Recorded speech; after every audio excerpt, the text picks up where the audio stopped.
tardes, hoy es viernes y me da mucho gusto saludarlos en este que es el programa número 50 de la UNAM Responde, un esfuerzo de TV UNAM para llevar a ustedes, como todos los días, la voz, la opinión, el trabajo, pero también el compromiso de toda la comunidad universitaria que no se detiene y que sigue trabajando y que comenzó a hacerlo aún antes de que se diera el primer caso de contagio en nuestro país.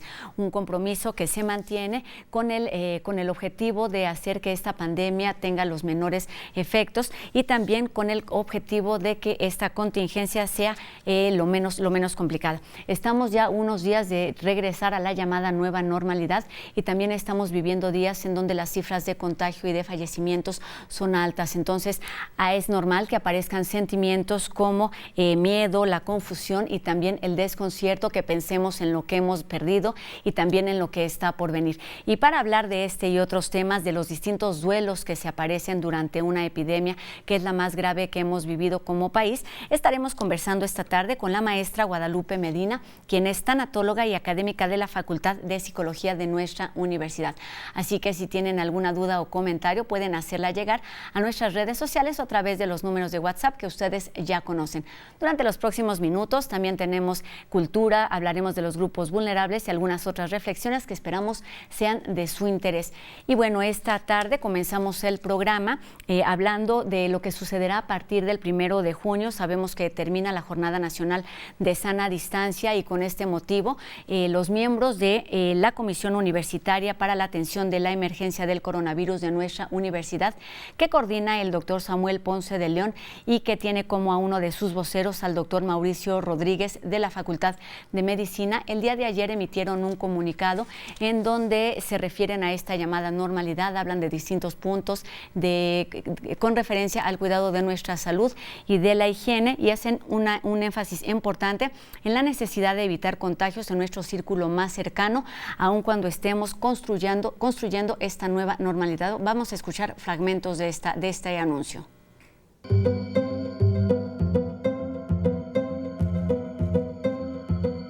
Es fundamental tener muy claro el riesgo personal. Cada uno de nosotros tiene riesgo si sale nuevamente a establecer una circulación que permita la interacción personal. Ese es el riesgo.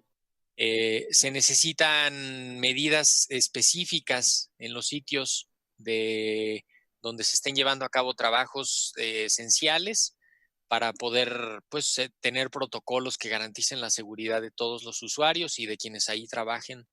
Para aquellos que tienen que salir, para aquellos que tendrán que salir ya irremediablemente, para aquellos que no pueden quedarse en su casa y que tienen que maximizar sus precauciones para evitar contagiarse uno, evitar contagiar a los habitantes de nuestra casa, nuestra familia cercana, y desde luego evitar contagiar a nuestros compañeros de ciudad.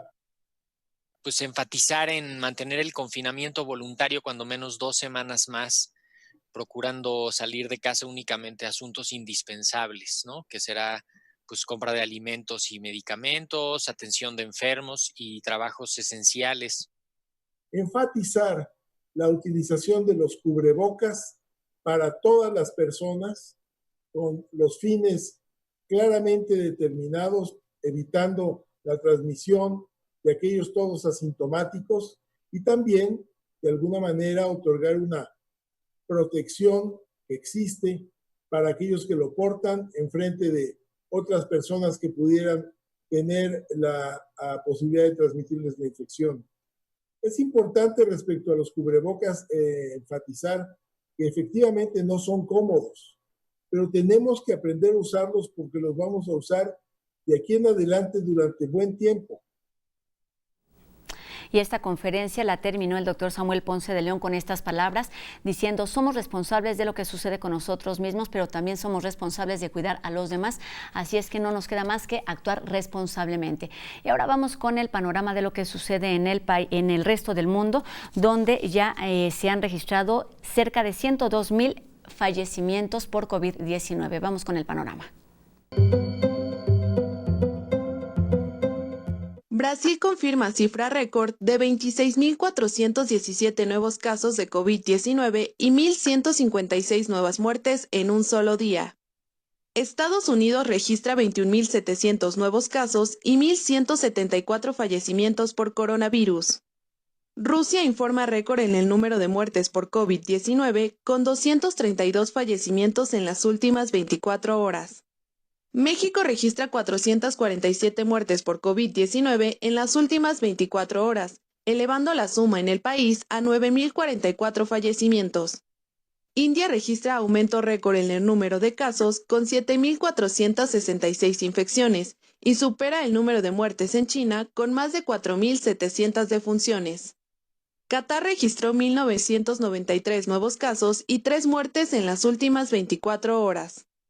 Indonesia reporta 678 nuevas infecciones, llevando el número de casos en el país a 25.216. Alemania registra 741 nuevos casos en las últimas 24 horas. Japón informa 63 nuevos casos y 7 nuevas muertes, el mayor aumento diario en infecciones desde el 14 de mayo. Colombia extiende la cuarentena nacional hasta el 1 de julio. El Salvador entra en fase 3 de la emergencia por coronavirus.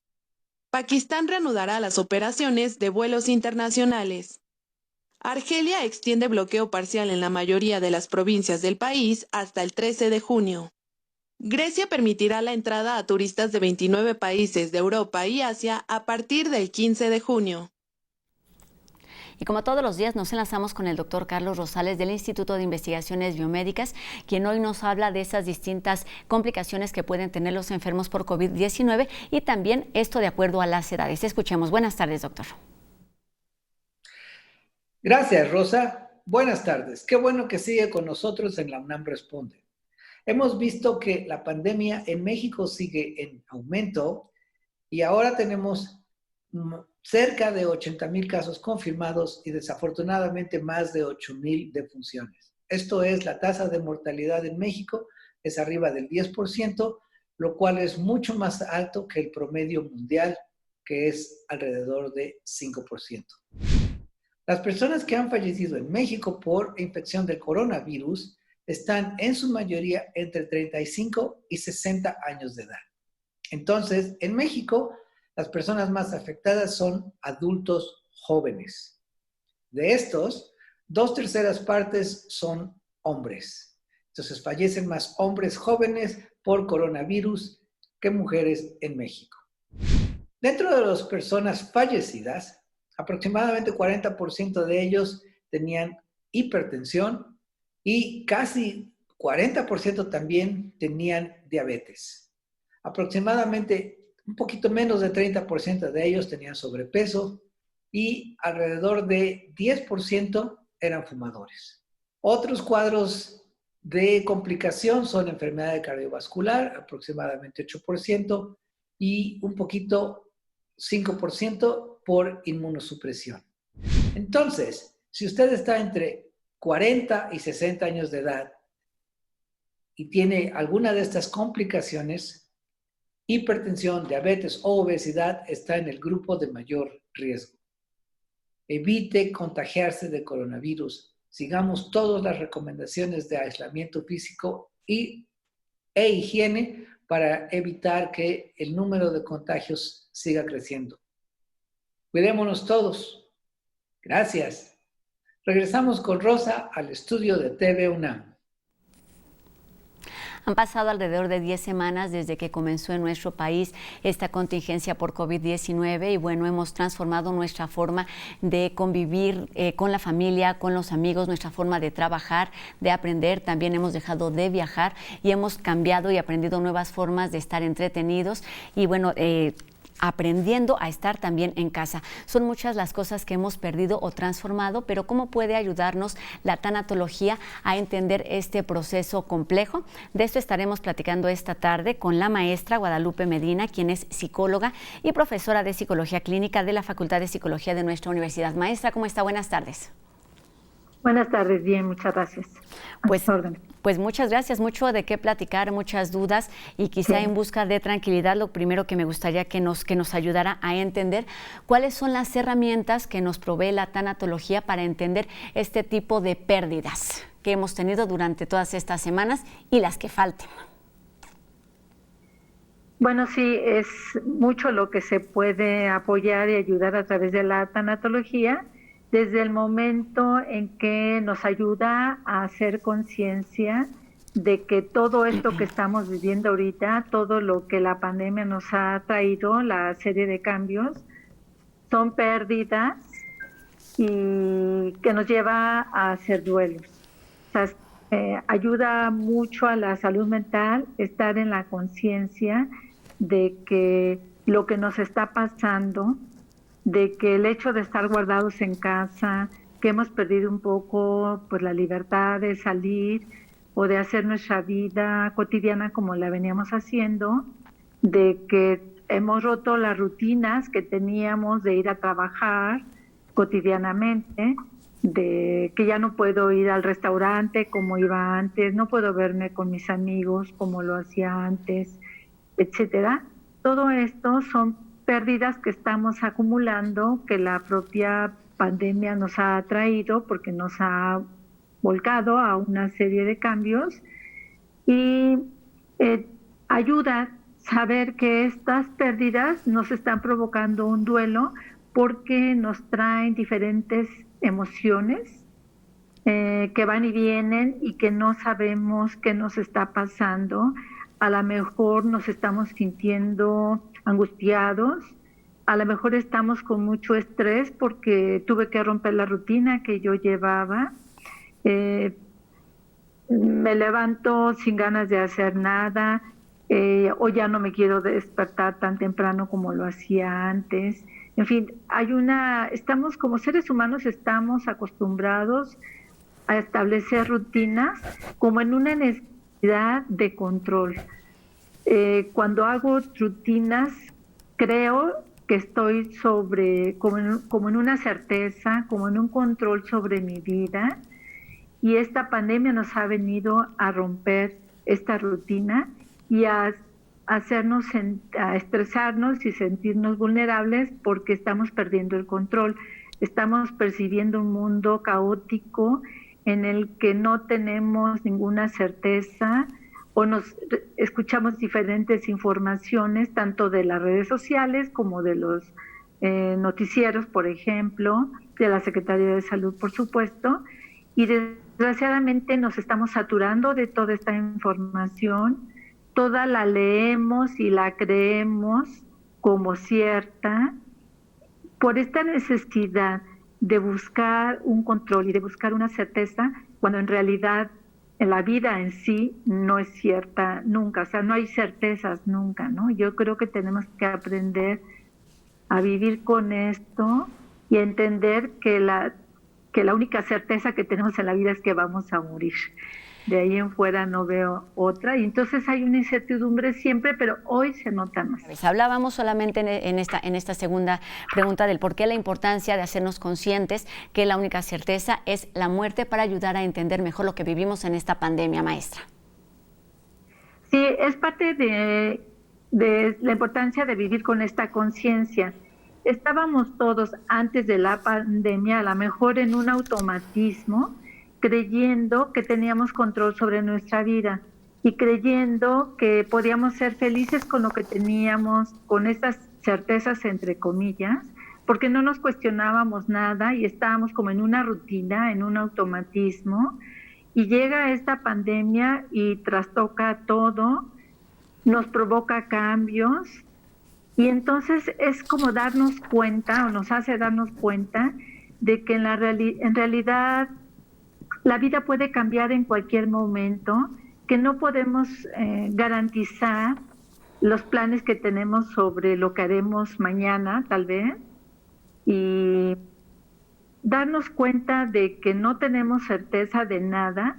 Si hacemos conciencia de esto, podemos como vivir más tranquilamente y aceptar los cambios, porque uno puede tener planes y si la vida nos hace cambios, y vivimos con esta conciencia, evitamos angustia o estrés innecesarios. Ahorita nos estamos dando cuenta porque nos han llegado una serie de cambios que cuando salgamos de esta pandemia de estar guardados en casa, nos vamos a dar cuenta que la realidad que dejamos antes de no es la que vamos a encontrar cuando salgamos. Y habrá que aceptar y adaptarnos para tener salud mental. Es lo ideal, ¿no? O sea, aceptar que la vida que yo llevaba, la rutina que yo tenía, se ha roto, no es la misma, regresaré a una nueva realidad, pero que puedo adaptarme y continuar con ella. Eso sería lo ideal. Maestra, ¿cómo entender? Y aceptar. Nos habla de las pérdidas, nos habla de la muerte y nos habla de los duelos. ¿Cuál es la relación entre una pérdida y un duelo? ¿Cómo entender y cómo pasar de un proceso al otro? Sí. Para hablar de duelo, primero tuve que haber perdido algo. O sea, si no tengo pérdidas, no hay duelo. Pero en realidad, y es parte de esa conciencia que es importante rescatar, porque en realidad toda la vida estamos teniendo pérdidas. ¿La transformación la podemos entender como una pérdida? ¿Perdón? ¿La qué? ¿La transformación y los cambios los podemos entender como pérdidas? Claro. Desde chiquitos, desde pequeños, empezamos a tener pérdidas y a lo mejor cuando nos cambiaron de escuela, de la primaria a la secundaria, por poner un ejemplo, perdimos nuestra seguridad en la escuelita donde estábamos, perdimos a los amigos con los que jugábamos y de repente o la mamá se cambió de casa y nos tuvimos que mudar a otra casa y a otra escuela y sufrimos y lloramos, pero nadie lo ve o nadie se conciencia de que esto que estamos viviendo es un duelo porque perdí mi seguridad, perdí a mis amigos, tal vez ya no los voy a volver a ver porque ahora vivo en otra colonia o estoy en otra escuela y la niña llora, los niños lloran y la mamá dice, ay, te vas a adaptar, no te preocupes. Y sí, pues al final de camino nos adaptamos y seguimos con lo que sigue. Pero así como esa, tenemos infinidad de pérdidas toda la vida. Es pérdidas que nos llevan a vivir duelos. Y el duelo como proceso de sufrimiento que se acompaña de una serie de emociones que cuando hacemos conciencia de que esto que me está pasando es un duelo, nos va a traer tranquilidad, porque cuando yo aprendo a que en la vida estoy teniendo muchas pérdidas, algunas me traerán más sufrimientos que otras. Si la liga que yo tengo con lo que he perdido no es tan fuerte o no era tan importante, mi duelo va a ser menor, o a lo mejor no me genera ni siquiera un duelo. A lo mejor yo sí quería cambiarme de esa escuela y cuando mamá me cambia de escuela desde niña, siento un alivio porque no me gustaba el ambiente en el que estaba. O sea, no tiene que suceder un duelo porque perdí o me cambiaron de un lugar a otro. No sé si me explico. Sí, claro, y como parte de este proceso... Sí. Como parte de este proceso de sentir negación, desesperanza, a lo mejor enojo, depresión, nos decía la palabra estrés, que también es muy común. ¿Hasta cuándo sí es normal, digamos, sentir esto? ¿O hasta qué punto ya debes decir, ya necesito salir del estado en el que estoy o buscar ayuda? ¿O dónde se debe terminar este proceso doloroso? Sí, ok. Primero tengo el proceso doloroso porque me era significativo lo que perdí. Una persona, un objeto, un plan de vida, etcétera. Entonces, partimos primero de que sí era significativo, yo tenía una liga afectiva fuerte con lo que perdí o con la persona que perdí. Y entonces empiezo a vivir estas emociones, este proceso de duelo. ¿Cuándo salgo de ahí? Cuando comienzo a aceptar, pero primero tengo que vivirlo, porque también hace mucho daño creer que no tiene caso llorar, ¿para qué sigo pensando en esto? Mejor le doy vuelta a la página y a lo que sigue. Esto no ayuda. Es importante vivir el duelo, hacer como una reflexión sobre lo que me está pasando, cómo me estoy sintiendo, qué aprendo de esto, por qué me duele esto que perdí, qué me significaba, etcétera. Y entonces el duelo sirve para esto, o sea, es como un tiempo que debemos darnos de reflexión para aprender sobre la pérdida misma, sobre la relación que yo tenía con lo que perdí. Puede ser una persona, un objeto, un plan de vida, etcétera. Y en este proceso de reflexionar y de sufrir y de aprender, me va llevando automáticamente, bueno, es lo ideal, a aceptar que lo perdí. Cuando acepto, lo suelto, lo podré soltar y entonces estoy como lista para continuar. Habré superado el duelo cuando lo acepto. Ese es como la última etapa o lo ideal en cualquier duelo.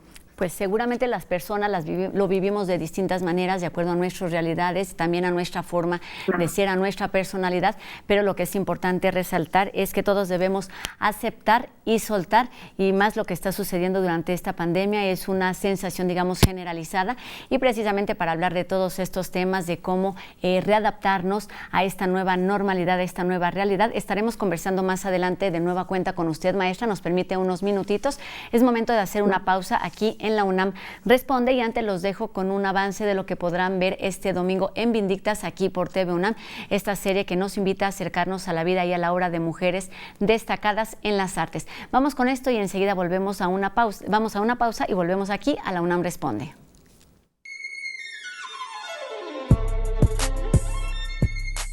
Hola a todos, les invitamos a nuestro sexto programa de Vindictas Artes Escénicas, dedicado a la dramaturgia, con una gran Vindicta, Jimena Escalante, y también nos acompañará a hablar de la trayectoria de Jimena, Carmen Ramos. Recuerden, les esperamos domingo 20:30 horas por TV UNAM.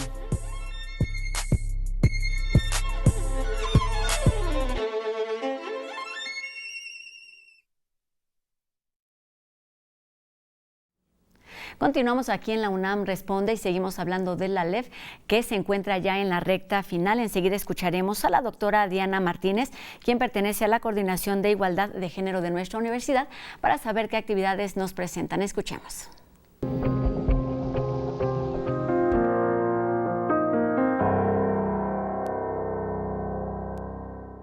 La UNAM los invita a continuar viendo los siguientes eventos dentro de su Festival de Arte y Ciencia, el ALEF.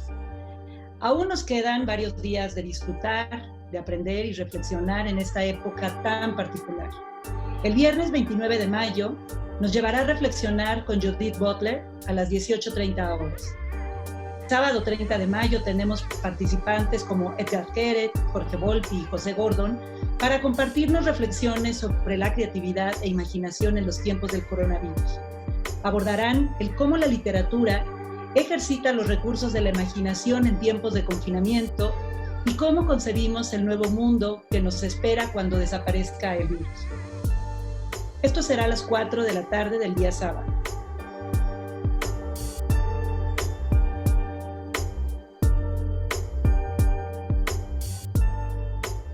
Con más actividades seguiremos durante todo el domingo 31 de mayo, hasta llegar a la clausura de la LEF, y lo haremos el mismo domingo 31 de mayo a las 19:30 horas.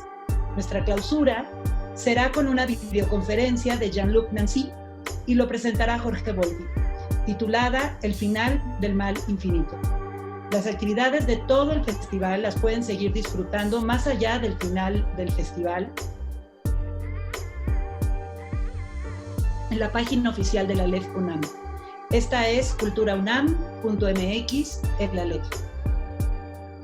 Así, los invitamos a continuar reflexionando para lograr un buen final y un buen inicio del porvenir.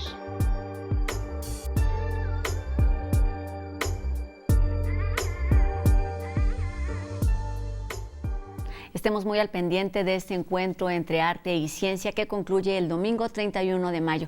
Y por cierto, Anel nos tiene algunas otras recomendaciones de este festival sobre libros y también sobre danza. Hola, yo soy Anel Pérez y esto es Cultura UNAM en Casa. Tenemos todavía 3 días para ver el ALEF, el Festival de Arte y Ciencia. Les recomiendo que empiece por una videoconferencia sobre crisis social con María Luis Fuentes para entender cuál es el papel del Estado para enfrentar esta nueva realidad. A las 9 de la noche tenemos un estreno mundial de música muy interesante que se llama Pasa sin calle, mutaciones musicales contingentes, con la colaboración de la Academia de Música Antigua de la UNAM. El sábado vamos a tener a las 12 del día un diálogo sobre literatura muy interesante que tiene que decirnos estas novelas fundamentales que hablan sobre crisis, enfermedades y otras pandemias, entre ellas, desde luego, La peste de Camus y 100 años de soledad y ese olvido progresivo que ocurría. A las 4 de la tarde, la creatividad e imaginación en los tiempos de coronavirus con Edgar Queret, Jorge Volpi y Pepe Gordon. Esta me parece una charla imperdible. A las 5 de la tarde, con Vivian Abenchunchan en la Casa del Lago y en colaboración con la Cátedra Carlos Fuentes de Literatura Hispanoamericana, tenemos el taller Textualidades en Contingencia, Escritura Viral, Collage, Copia y Recombinación. Y a las 7 de la noche, pues Judith Butler, ¿qué hace que la vida sea vivible? El domingo tenemos a las 12, Through the Great Isolation, a través de del gran aislamiento, sin colonia, desde la India, Didya Dwivedi, que nos va a dar esta videoconferencia. Tenemos un especial del taller coreográfico de la UNAM, Propitia Sidera, con Diego Vázquez, el coordinador y director artístico del taller coreográfico de la UNAM. Y a las 7:30 de la noche lo esperamos en la clausura, una muy especial y magna charla con el francés Jean-Luc Nancy, que con la conferencia Les Femmes du Mauvais Infini, final del mal infinito, para hablar del futuro, pero también de la libertad y de la fortaleza. Así que mucho que ver en el Aleph. Aquí en TV UNAM, desde luego, tenemos muchísimo. El propio viernes le comparto que tendremos un especial del Aleph, El cerebro creativo, de David Lynch. Recordaremos esta videoconferencia que nos dio en el Aleph del 2018, donde nos habló de su libro Atrapa el pez dorado, la creatividad y la meditación trascendental. El sábado tenemos, como siempre, las nuevas temporadas de Diametral, periodismo de coyuntura, con Tremoris Greco. Ya lo sabes, un espacio de periodismo de temas coyunturales. Y a las 19:30 horas, a las 9 de la noche, Media 20.1 con Gabriel Sosa Plata, un análisis de los medios de información. Y para cerrar la semana, el domingo vamos a tener un especial por el 211 aniversario luctuoso de Joseph Haydn en el programa Hoy Haydn sigue siendo escuchado, un documental inspirado en las diferentes formas de interpretar su música a más de 200 años de su muerte. ¿Qué sentido tiene escuchar a Haydn hoy en día? Si le gusta la música, en punto de las 14 horas, ese programa es para usted. Regresámonos allá a TV UNAM, donde la UNAM responde, y recuerde que nos vemos la siguiente semana con más recomendaciones y buen camino y mucho éxito hacia el final del Aleph. Nos vemos el próximo lunes. Aniel, buen fin de semana para ti y para todos. Y ahora nos vamos a conocer el trabajo del equipo de No Memes. Disfrutemos. ¿Ya sabían que No Memes y la UNAM Responde unen fuerzas para darles lo mejor del cibermundo con un toque de humor? Aquí va un ejemplo.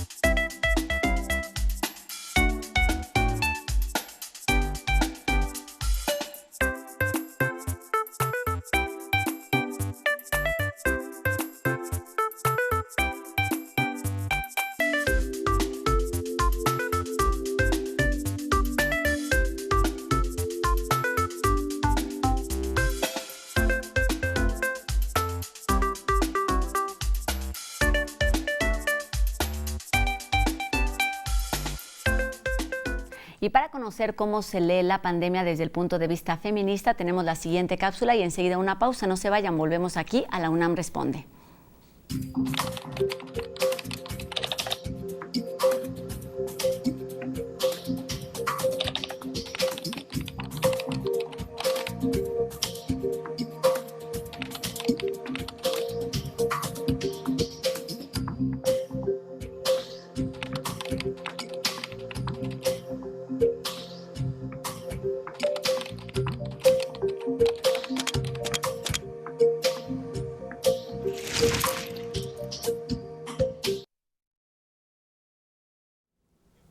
Continuamos aquí en la UNAM Responde y ahora les presentamos la segunda parte del reportaje que preparó el equipo de En Trending sobre el llamado regreso a la nueva normalidad. Veamos. En nuestro país, el desempleo es la constante que aniquila las posibilidades de obtener mejores ingresos en las familias mexicanas. Tras la aparición del virus SARS-CoV-2, la situación laboral empeoró con el confinamiento. Muchas empresas tuvieron que realizar recorte de personal y aumentó la tasa de desempleo a un 3.8%, lo que obliga a que las personas busquen alternativas que les ayuden a subsistir y comúnmente recaen en el empleo informal. Es por eso que necesitamos, sí, reactivar, dando liquidez a las empresas con algunos programas que puedan sostener, que puedan evitar que haya una pérdida de empleos formales. Lo que más ha costado en este país en los últimos años ha sido generar empleo formal. Y entonces, perderlo así porque sí, va a tener consecuencias muy importantes en el futuro. Los programas de bienestar social que ofrece el gobierno no sustituyen a los salarios, ayudan a sobrellevar un poco la rigidez de la crisis que vivimos incluso antes de la pandemia. No obstante, se requiere un mayor análisis para aplicarlos de la mejor manera en beneficio de la población que los necesita. En realidad, la pérdida de empleos va a ser una pérdida de empleos generalizada, pero sobre todo va a ser una pérdida de empleos dada en zonas urbanas. Y estos programas, salvo el de Jóvenes Construyendo el Futuro, tienen una extensión o tienen una cobertura más bien de zonas rurales. O sea, no hay un plan con el propósito de dar liquidez a los informales urbanos o de evitar una caída en el empleo formal urbano.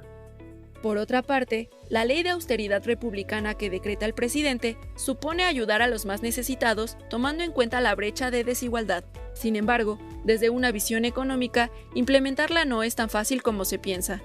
México, a lo largo de su historia, tiene ingresos laborales muy débiles. Muy débiles.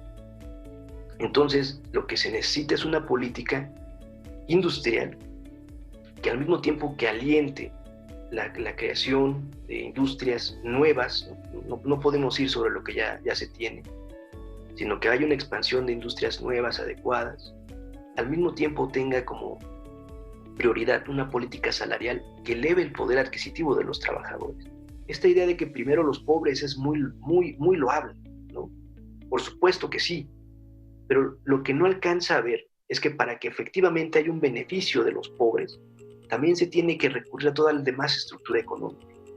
El regreso a la normalidad sigue causando especulaciones y el temor de un repunte de contagios por coronavirus, puesto que entre más se acerca la fecha del desconfinamiento, se ha notado un visible tránsito de peatones y automóviles en las grandes urbes como la Ciudad de México, Monterrey y Guadalajara, que indican una relajación en las medidas de la jornada de sana distancia cuando aún no hay indicaciones para poder hacerlo.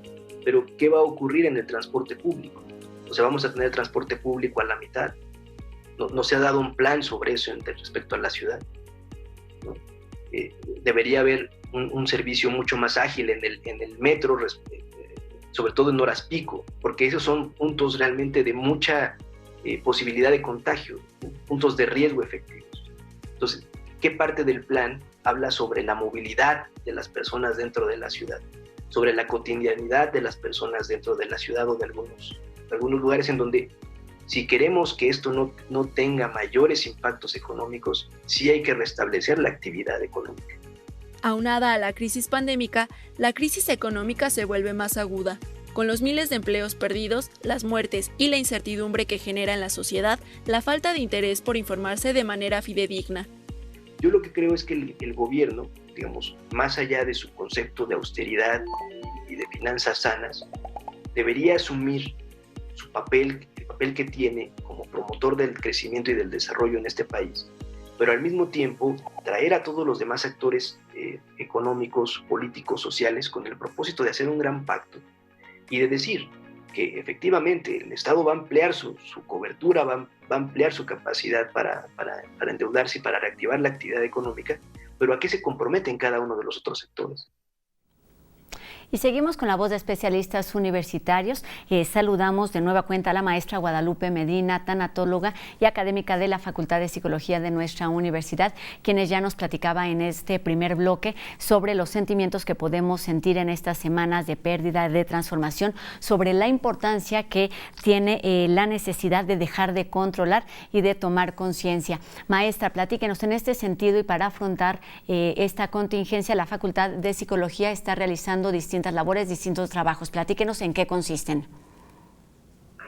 Bueno, hay grupos de los claustros de profesores que están dando y ofreciendo apoyo psicológico o primeros auxilios psicológicos, terapias breves por teléfono, y están ofreciendo, bueno, a través de la página de la facultad, que será importante entrar, toda esta serie de apoyos que se están dando a la comunidad, a la sociedad civil, porque estamos detectando que efectivamente sí hay casos hay mucho estrés, estamos viendo depresión, estamos viendo gente desesperada que está pidiendo ayuda, y pues estamos nosotros ahí ofreciendo estos apoyos en diferentes teléfonos que están ahí en la página para que los consulten.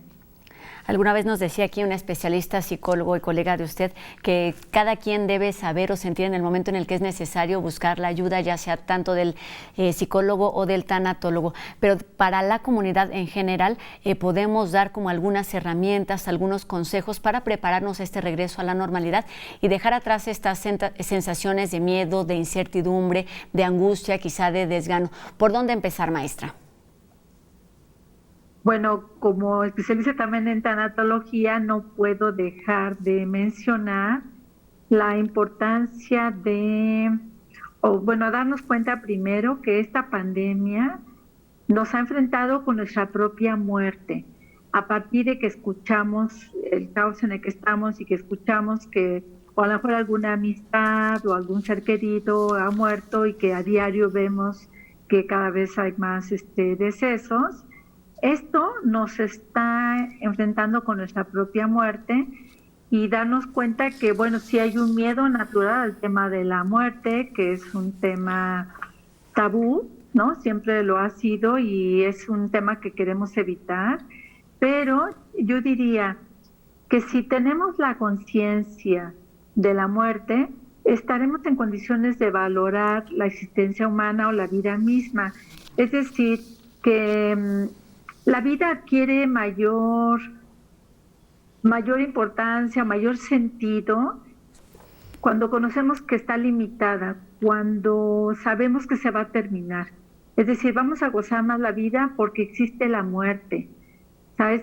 Vivir con esta conciencia, y es lo que yo diría, que esta conciencia de muerte va a intensificar siempre la conciencia de la vida.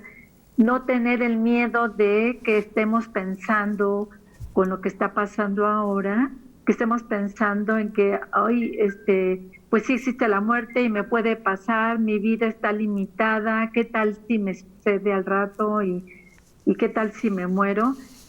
Pues vivir con esa conciencia es importante, intensifica la vida saber que somos limitados y que hoy estamos y mañana no lo sabemos.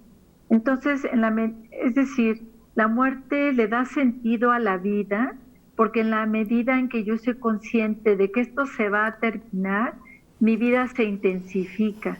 O sea, no se trata de estar pensando todos los días y todo el día en la muerte, ¿no? Esto nos puede deprimir más.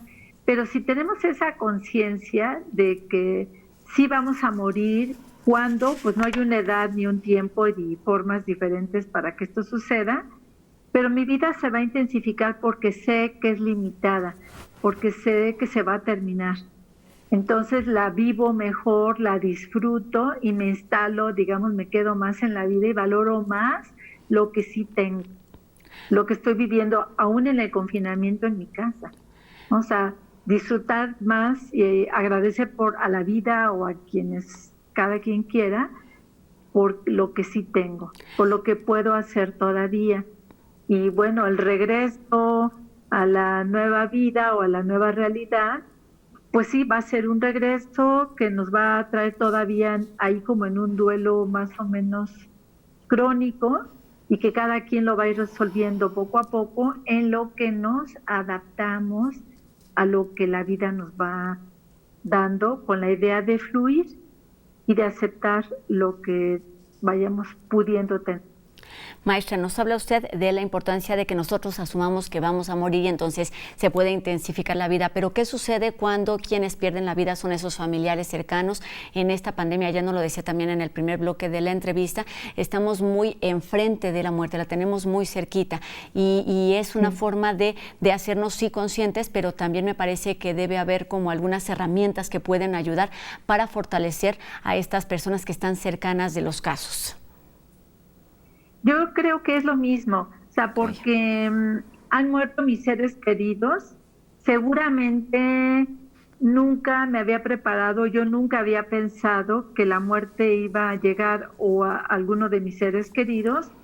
Por supuesto que va a traer mucho dolor y están viviendo duelos, la gente que está fuera de los hospitales esperando que salga su familiar y por supuesto que también esperando que salga con vida. Y cuando no es así, están ya viviendo el duelo y enfrentándose poco a poco a la muerte desde el momento en que los llevan al hospital. En algún momento sí pasa por sus cabezas que qué tal si muere, porque saben que esto puede ser mortal, lo que estamos viviendo.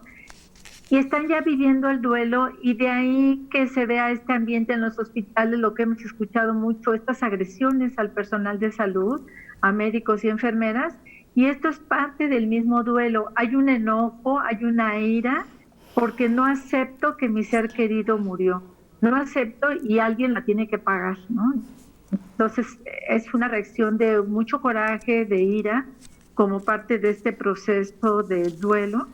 Y es entender, ayudar a la gente a que entienda que están viviendo un duelo y vaya sin hacer el daño porque no debería de ser, ¿no? O está sucediendo con el personal de salud.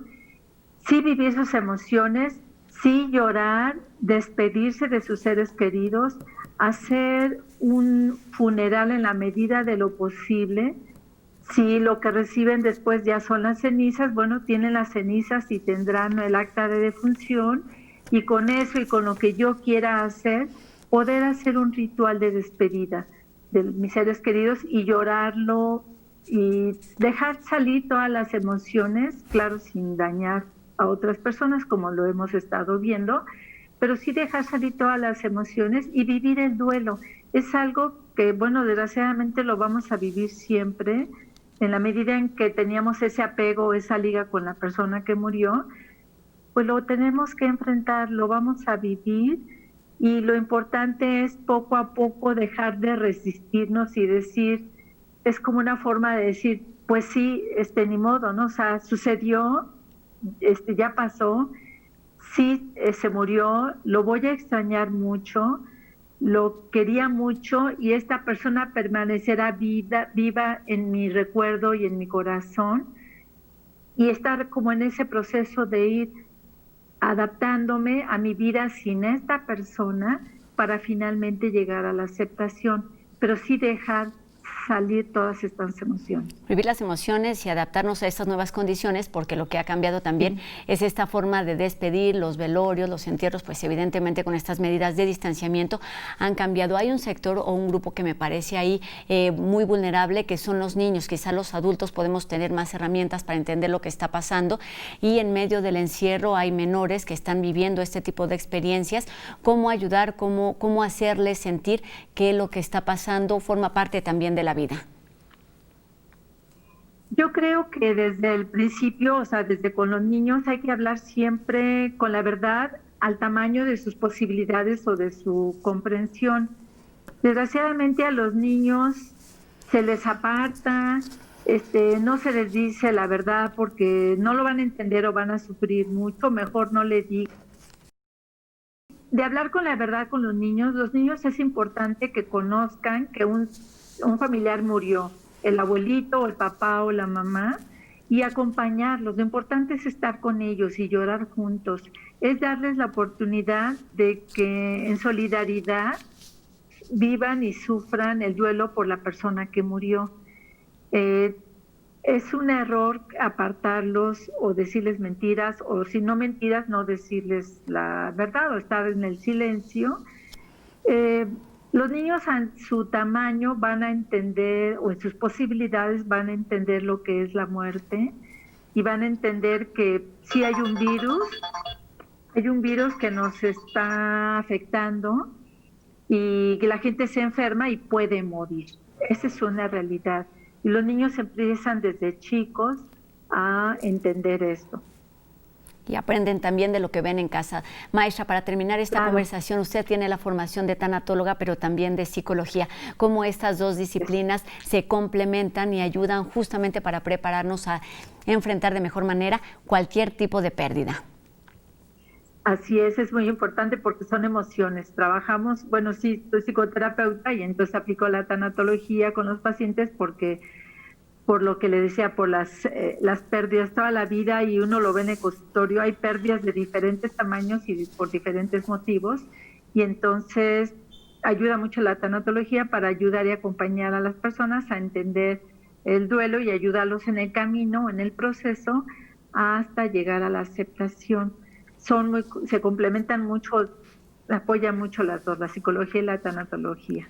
Maestra, tenemos 30 segunditos para terminar, y teniendo este complemento o el panorama completo de estas dos disciplinas, ¿cómo prepararnos? ¿Por dónde empezar para, en concreto, digamos, consejos básicos que todos podamos hacer desde casa, no asistiendo o no acudiendo a algún tipo de especialista, para prepararnos para esta nueva realidad que llegará en algún momento?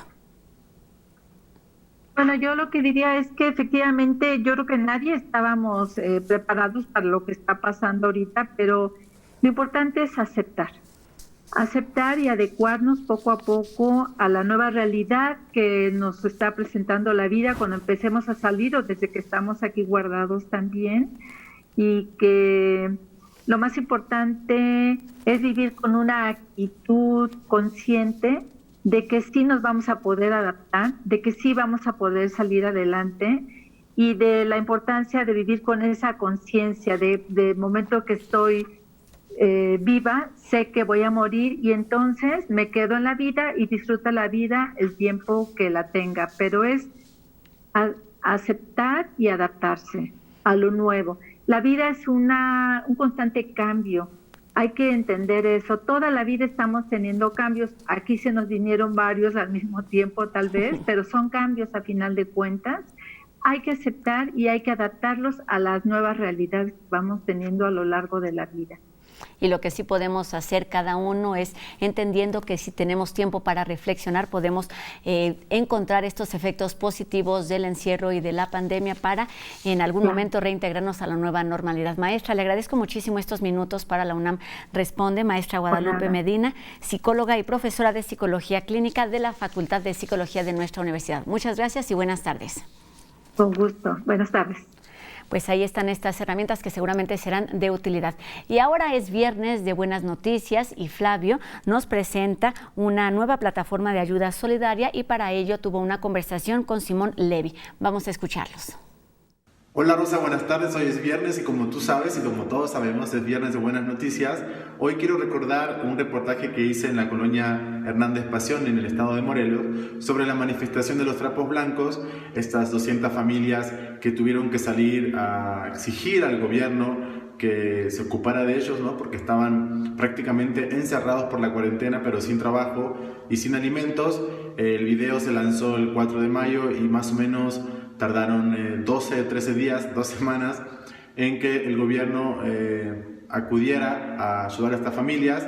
Una de las razones fue porque el video se hizo muy viral, más de 200.000 personas vieron y compartieron este video. Y bueno, estas son las imágenes del gobierno entregando despensas a estas familias. Obviamente una bolsa de despensa no es la solución para la situación de pobreza que viven estas 200 familias. Entonces me puse a buscar alguna plataforma, alguna organización que pudiera generar una ayuda más a largo plazo, y también para poder recopilar toda esta ayuda que me llegaba a mi correo electrónico de gente que quería colaborar, pero no, logísticamente a mí me excedía, ¿no? la capacidad de poder recorrer toda la ciudad en búsqueda de despensas para luego llevarlas. Y di con Simón Levy. Simón Levy es un emprendedor que tiene una plataforma, ha creado una plataforma llamada México contra el COVID, y es una plataforma que une a la gente que quiere ayudar con la gente que necesita ayuda.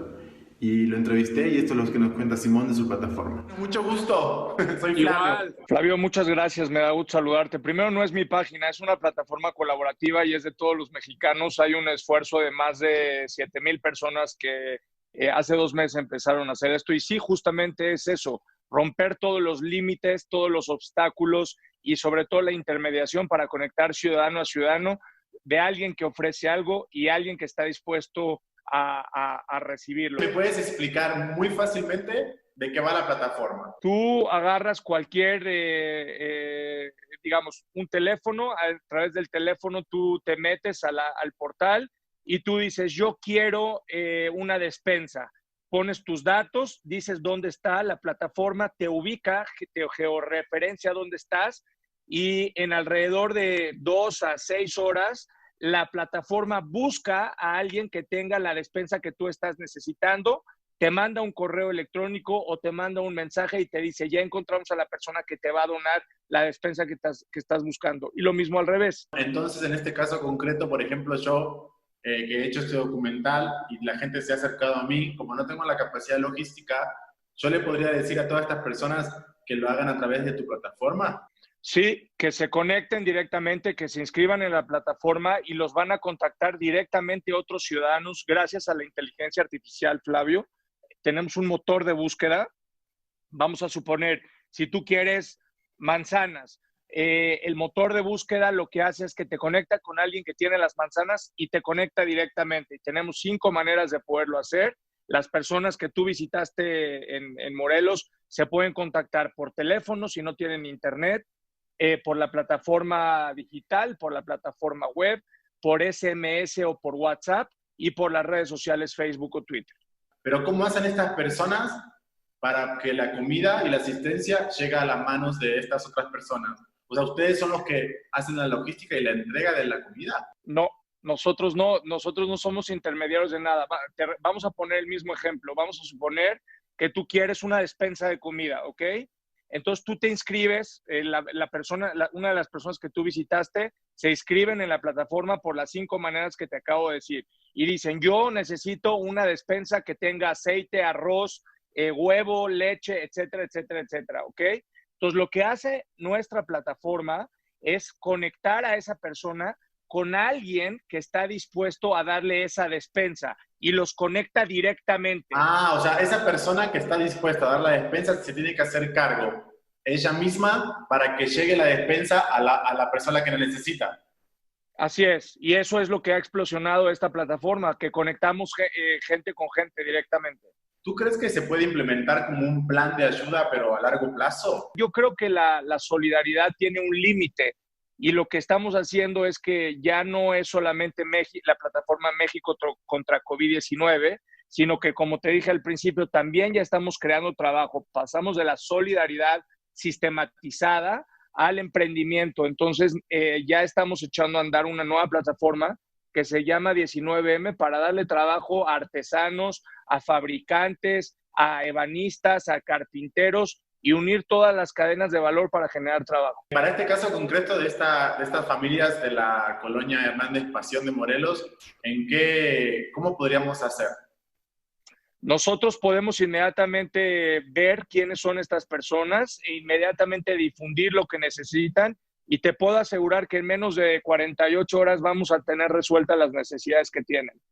Genial. ¿Y tú podrías compartir en tu plataforma nuestro video? Por supuesto, si ustedes me lo autorizan, claro que sí. Tú ya le pusiste cara a la estadística y lo único que yo te pido ahora es que le pongas datos a la cara para que yo pueda ayudar. Ok, gracias, Simón. Te voy a poner los datos para que nos puedas ayudar. Muchas gracias. Mucho gusto. Por supuesto que son buenas noticias que haya herramientas y personas que hagan que la ayuda llegue a quien más lo necesita. Y con esta invitación también terminamos este programa de la UNAM Responde. Recordamos que es importantísimo seguir tomando las medidas de distanciamiento y de higiene.